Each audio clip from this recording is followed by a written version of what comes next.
Hello everyone, this is Lori Cousin with DNAngels, and today I have an amazing story to share with you. Imagine spending your whole life looking in the mirror, searching for traces of the people who brought you into this world, yet never knowing their names. That was Lynn's reality. She always knew she was adopted, but for 75 years the identities of her biological parents remained a mystery. Then, with the help of DNA and a dedicated search, everything changed. Lynn was adopted as an infant in 1950. Even though she grew up knowing she was adopted, that knowledge came with a lifetime of unanswered questions. Who were her biological parents? Why had they placed her for adoption? Did she have any siblings out there? People who shared her DNA, her features, maybe even her personality. Her curiosity only grew as the years went by. When at-home DNA testing became available, she took a test through 23andMe with her son. A year later, hoping to find the daughter she had placed for adoption decades earlier, she also tested with Ancestry DNA. Lynn was overjoyed when she found her daughter, but her own biological roots remained a mystery. She had a lot of DNA matches, but she didn't know how to piece them together or where to begin searching for her birth parents. And then there was another revelation.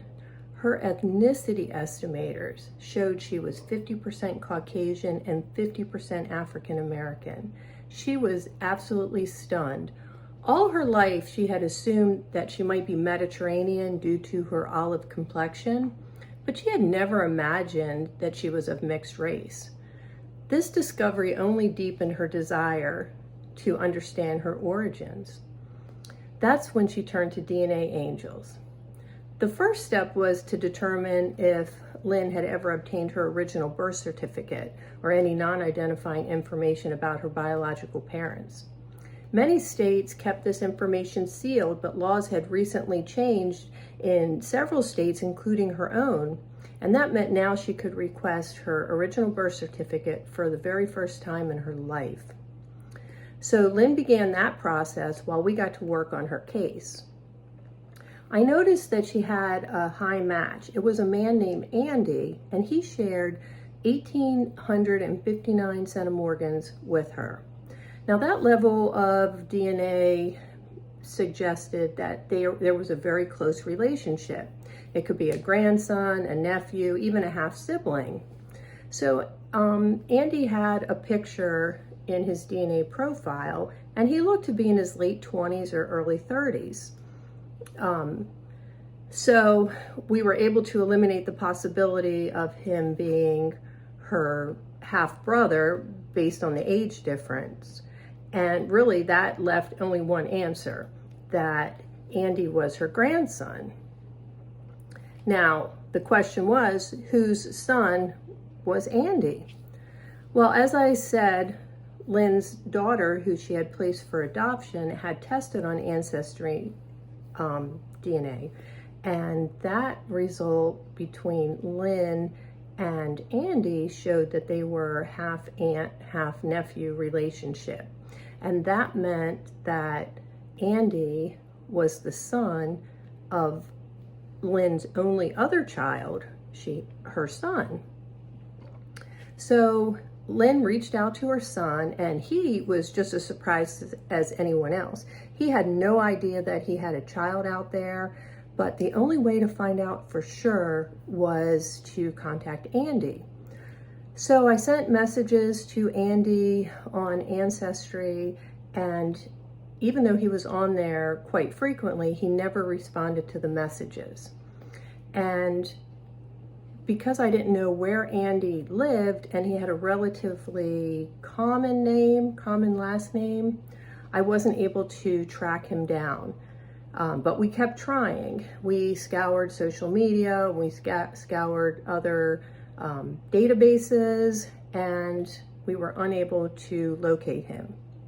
So all we could do was wait and continue to work on Lynn's case. So I started with her Caucasian matches. I built them out. I didn't know if this was her maternal side or her paternal side at this point. After building trees and mapping matches and making connections, I found two very distinct branches in her on this side, on the Caucasian side.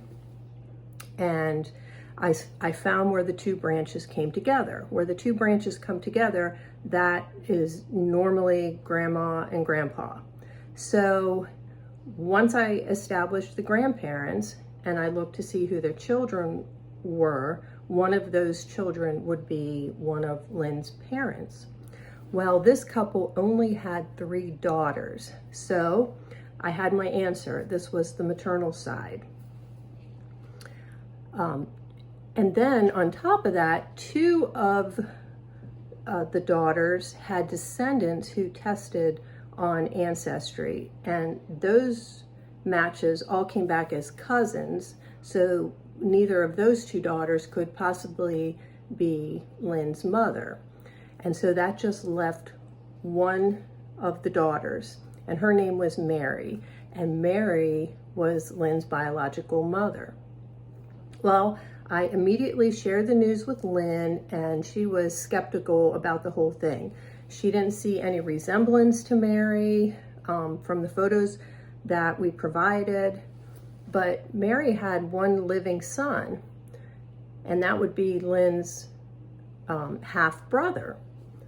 He was 79 years old. He was older than Lynn. And maybe if he remembered his mother being pregnant in 1950, then that would help to confirm everything. So Lynn reached out to him, and their conversation was warm and welcoming. He was an only child, so this was welcome news to him. He didn't recall his mother being pregnant back then, but after all, he was only 4 years old, and it was a long time ago, and he just didn't remember. But he was happy to have made a connection with a newfound sister, and they plan on meeting soon in the future. So then we continued working on the paternal side, and during that time, Lynn's original birth certificate came in, and there it was. Her birth mother was listed as Mary, the same woman we had identified through DNA. Any doubts Lynn had disappeared.